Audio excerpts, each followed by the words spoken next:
Alright, what's going on, everyone? So Mark Rosewater's, his usual teaser thing is out. This was released yesterday.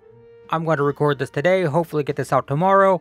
The previews start September 2nd. So September 2nd, I'm recording this on the 31st. Hopefully this comes out tomorrow. So tomorrow potentially, previews start. But we have some teasers, and these are always super fun to look at. Kind of wish they came out a little bit earlier, but whatever. But we'll take a look at them, see if we can guess what's going on. So first off, we have 3 popular mechanics previously seen on Innistrad. So we know one already, that is Flashback. This was already spoiled. This is a Midnight Hunt card. So Flashback is back. We know this one already. Next we have Madness. Madness, very popular Innistrad mechanic. Not just Innistrad, but it seems like every Innistrad set of any kind has Madness. So potentially Madness. And then lastly, I think Delirium is a pretty good guess, just because this has been popular recently. It was in Horizons, it's in Modern Horizons. There's a Madness pack in the Historic Horizons jumpstart thing on Arena right now. So Delirium seems reasonable. We'll see. There could be other abilities, but possible. Next we have a new drawback for creature tokens that lets us create them for cheap. It's interesting that it's a new drawback for creature tokens. It's a weird wording, but I'm guessing something's just going to create tokens that have like maybe you have to pay at upkeep or sacrifice them or something, but they're like very easy to make. Like what if there's a card that lets you create free tokens, but at the beginning of your upkeep you have to pay mana to like keep them alive or they die. So basically you have to dedicate all your mana to it, but also they're free? Is that good? I don't know. Is that dangerous for combos? Possibly, almost certainly. So I don't know, weird, but we'll see. Next is a white card that could potentially draw you a card each turn. You know, they're trying to give white card draw. They keep doing this. I have color pie concerns. I get that. I could go on a full ramble about this and make an entire video about it, but I get that they need to address the card draw problem for white for Commander. I just wish they'd do it in Commander products. Whatever. Next we have a popular Innistrad card gets reprinted. Most of these tabs are popular Innistrad. There's so many. There's Liliana, of course, needs a reprint, very expensive. Not being played in Modern right now.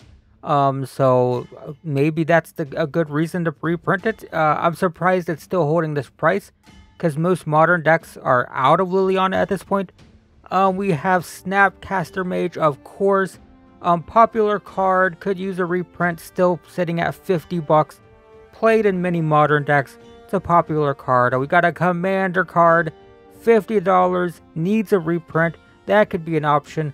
We even got a Secret Lair for it, and it's still, 10 bucks. That's a reasonable reprint. Another Commander card, $35. Popular Innistrad card, could use a reprint. We've got Craterhoof Behemoth, another Innistrad card, another $50 Innistrad. There's a lot of very popular and very good Innistrad cards. Cavern of Souls, Innistrad card, very expensive, needs a reprint, very popular, played in so many Modern decks. Relentless Dead, does this count as popular? It's sort of popular. It's $15, could use a reprint. Another Commander card, 10 bucks, could probably use a reprint. This is sort of popular. It was kind of popular when it was in Standard, not really popular in like Modern or anything, but who knows? It's 10 bucks. Could probably use a reprint. Liliana, The Last Hope, sitting at a 20 bucks, could probably use a reprint. So plenty of options. All perfectly good for a popular Innistrad gets reprint. Lots of stuff there. So we have next a curse that transforms into a creature. We sort of already have this in reverse. We have a Cursed Witch. It's a creature, a witch, that when she dies, she curses a creature, right? Like, you don't want to kill the witch. You kill the witch, you get cursed. That's the flavor there. So we have this in reverse. We have a creature that curses something. In this case, we're getting a curse that transforms into a creature. And I was trying to figure out, like, how would this work? Because you could do like a imagine a curse that drains the opponent's life every turn, but then like after they hit a certain life, it transforms into a creature. But that feels really bad. Like if someone's almost dead from your curse that's going to kill them, you don't want it to transform into a creature. So I'm wondering if like a good option for this would be discard, right? Like you have a curse that makes the opponent discard every turn, kind of like Davriel, right? Davriel makes people discard every turn. So it makes them discard every turn, and then at the beginning of your upkeep, if they're empty-handed, it then transforms into a creature to kill them, right? That kind of makes sense. That would be a reasonable curse that transforms into a creature, I think. So that's possible.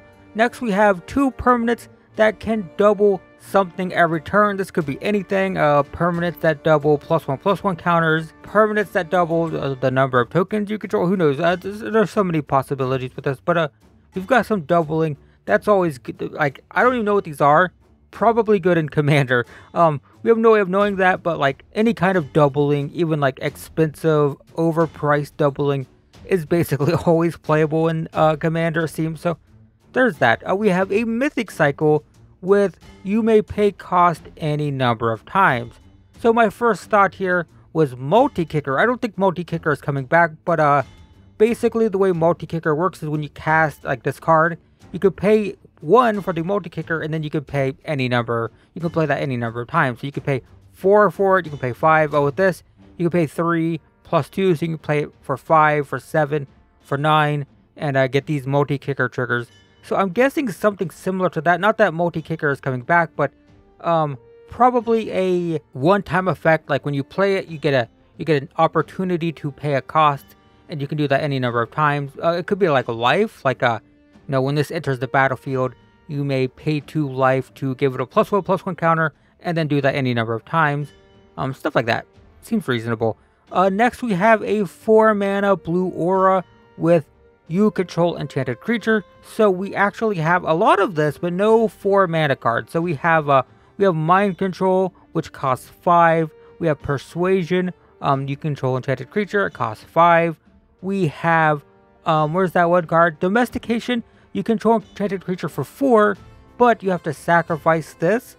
So it could be something like this, right? A control spell, a creature control spell that has to be sacrificed or has a drawback of some kind. We also have Control Magic, which isn't modern legal. This is, not modern legal. It's a really old card. Very old card that it's been reprinted in like master sets for vintage and stuff, but not in modern. So maybe Control Magic comes to modern or something similar, or maybe it's just something like this with a drawback. But currently, if you want to control your opponent's creatures, it either has a drawback or a higher price. Hypnotic Siren can do it for a ton of mana. Krovikan Whispers can do it for 4, but it has a drawback. So yeah, we potentially have a better creature gaining control of a creature spell, unless it has a drawback. Next, we have a popular tournament card in multiple formats. Gets reprinted with its 5th piece of art. Now this is very, very specific. It has to be a tournament card, a popular tournament card, and it has to have 4 pieces of art, right? So we should be able to figure this out. I looked and looked and looked. I could not find something that fit exactly, but I think I came close with Fiery Temper, actually. So this would confirm that Madness is coming back, because this has 4 arts. It's always playable, tournament playable, and standard. Every time it's been in standard, during Tournament, during Innistrad, during Time Spiral, but basically always standard playable. I think it's been playable in literally all 3 of those formats. It's also played in Pauper, I believe, so sort of fits the bill. And also it has 4 arts. We have the original, we have this promo version, we have this version, this other promo version, and then we have the most recent, more modern art, right? We've got 4 pieces of art for this. It is somewhat tournament playable. It always has been. And we could be getting a reprint of this, which confirms Madness and a new art for Fiery Temper, assuming that's the card. There could be other cards that fit this, where is it? There could be other cards that fit this description. There probably are. I I don't know. I'm gonna look. It's so specific, right? It has to be tournament playable. It has to be tournament playable in multiple formats, and it has to have 4 pieces of art. So we should be able to figure this out. I just don't know yet. Next, we have a character from Innistrad once mentioned in a short story. I don't know. I don't read this. I haven't read the stories around Innistrad. I read the books when they were printed books back in the early days of Magic, but haven't kept up with the story since they stopped printing books, which was, what, like Lorwyn? Ravnica? Original Ravnica? Around that time? Since they stopped printing them as paperback books, I don't really know. Next we have, if your life total would be reduced to 0 or less. So of course, you know, there's lots of things like you don't lose the game if you have 0 or less life, but this is worded if your life total would be reduced to that amount, so it should be a triggered ability, something like if your life total would be reduced to 0 or less, sacrifice this thing and you gain 5 life, right? Something like that. Next we have, this spell costs 1 less for each creature you attacked with this turn. Pretty simple. It's going to be an aggressive red creature or an artifact or something. Next we have, as card name enters the battlefield, note your life total. So this one's fascinating, right? You're going to have to keep track of your life total, and then that's going to somehow matter. Like, maybe note your life total, and then when this creature dies, you go back to that life total. And it's probably really expensive. You don't want to be able to play whatever this is. Like, if that's the case, you don't want to be able to play this, or Wizards of the Coast doesn't want us to be playing this like on turn 3 or 4, because we might still have 20 life. If that was the case, if it was going to be note your life total, when it dies, your life total goes back to that, it's going to cost like 8 or 10. So that way, it's more likely that, you know, you only have like 5 or 10 life. Or it could be like, let's pretend that it's a 2 mana 6/6 with trample, right? Insane. Note your life total. So let's say you're at 17 life. You write down 17, your life total 17, but then you lose all but 5 lives. So basically, you get this insane powerhouse creature, and you can attack relentlessly with it, and if it dies, you just get your life back. But also, you're just like on the verge of death. That could be interesting. Next we have, put a slime counter on up to 1 target creature. 1 other target creature, by the way. So this is going to be a creature itself. Presumably an ooze that slimes stuff. Sounds kind of gross. Maybe like, maybe it's like put slime counters on stuff, and then anything with a slime counter gets -1/-1 or +1/+1. Next we have, creature tokens you control lose all abilities and have base power and toughness, 3/3. So we could sort of already have a tokens matter card and an Innistrad, right? Intangible virtue, Innistrad card, cares about tokens. So maybe something along this line. Basically just something that's going to make all your 1/1 tokens into 3/3s. Could be very powerful. We'll see. Next we have, I lost it, there we go. Each instant and sorcery card in your graveyard has. So we already have this. This is Past in Flame. Each instant sorcery card in your graveyard. Well, it technically says gains, not has, but it's a sorcery. So gains flashback until end of turn. Actually, this is different, right? So this is much more likely to be an artifact or an enchantment, right? Because if it's a sorcery, or maybe this is just a new wording. Maybe they just say has now instead of gains. Maybe it's just an updated. Is this updated? Let me check here. No, this also says gains. Oracle text says gains. Yeah, interesting. So not Past in Flames. Whoops. But something's gonna give all of our instants and sorceries. I would guess flashback. Flashback would make sense. So there's that. Next we have instants and sorcery spells you cast cost X or less, where X is the card name's power. So a creature that's going to care about spell slinging. Next is a very interesting one that's almost worrying. It's kind of scary. It's kind of weird. We have, put that many +1/+1 counters on card name, then create twice that many 2/2 black zombie tokens. So the reason this is important is because, let's say this triggered on creatures dying. It wouldn't say that many, right? It would say whenever a creature dies, put a +1/+1 counter on it. The only time you see that many is if, like, it's life gain or life loss, right? Like, there are cards that will say, like, whenever you gain life, put a +1/+1 counter on it. Or there will be cards that say, whenever you gain life, put that many +1/+1 counters on it. That many, this wording right here, usually implies that it's gonna count life gain or life loss typically, because if it wasn't, if it was going to say like if it was going to count creatures dying, again it would just say whenever a creature dies, and if you lose 5 creatures it'll just trigger 5 times. If it's going to trigger on when you tap lands, again, it wouldn't say that many. The only time you ever see that many is if it's life gain, life loss, or +1/+1 counters. Like whenever you put +1/+1 counters on something, put that many +1/+1 counters on another creature, right? Something like that. So this could be like whenever a creature you control gets a +1/+1 counter, put that many counters on this. That would make sense. So there's basically 3 ways this is going to work. It's going to trigger on you gaining life or you losing life. It's going to trigger on your opponent gaining or losing life, or it's going to trigger on other things in your deck, other things on your battlefield getting +1/+1 counters. Those 3 things would make sense, and it's kind of scary, right? Because if this triggers on, say, you losing life, getting double the zombie tokens is just not good. Or for the opponent, it seems really powerful, right? Like, say you lose 5 life, so you get 10 zombie tokens. No, that's really bad. So it's really good. It's obscenely good. So my guess is it's going to trigger either on your opponent gaining life or +1/+1 counters being put on other creatures. Because you can't control your opponent gaining life, so that would keep this in check. Or it's going to be a very expensive card, like a giant creature that's hard to cast, but will be obscenely powerful. Next, we have at the beginning of your end step, if you have exactly 13 life. So I saw some people thinking it was this card. This card was already spoiled, but not exactly. This says at the beginning of your upkeep, if you have exactly 13 cards in hand. This says exactly 13 life. An interesting thought might be that this is actually a series. We have a blue card that cares about having 13 cards in hand.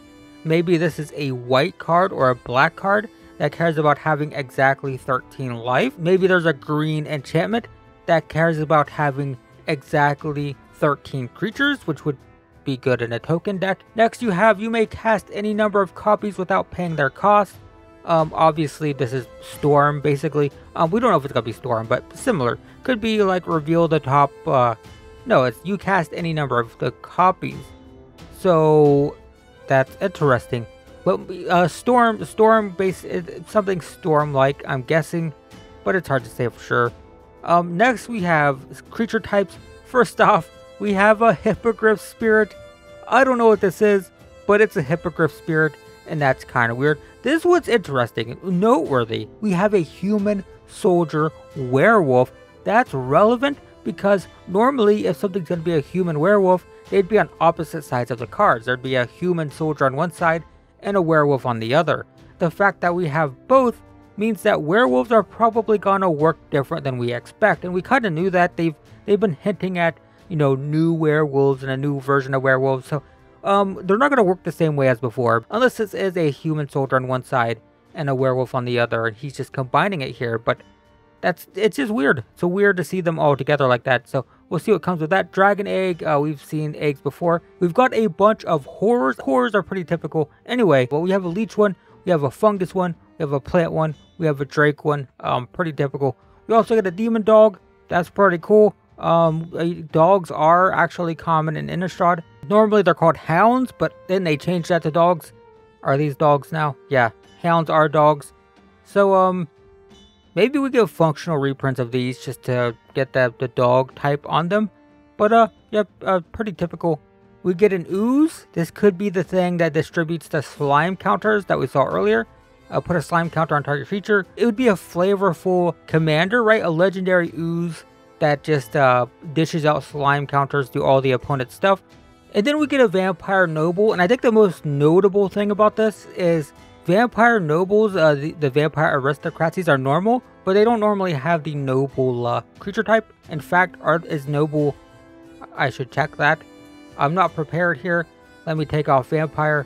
Are there noble? Yeah, these are all noble now, right? Yes, they've been errated with noble. So vampire nobles are normal now, but not in any traditional vampire set. In fact, not until very recently.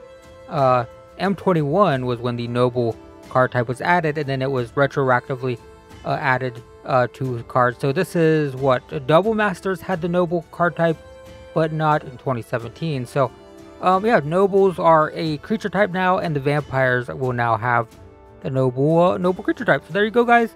Again, September 2nd, that's when previews start. So look forward to that. We'll see how accurate these predictions are. But it's always fun to look through these. Always glad to see Mark Rosewater put this out, just because it's so fun to look through. But we'll see what comes of it. But for now, thanks for watching, and I will see you in the next one.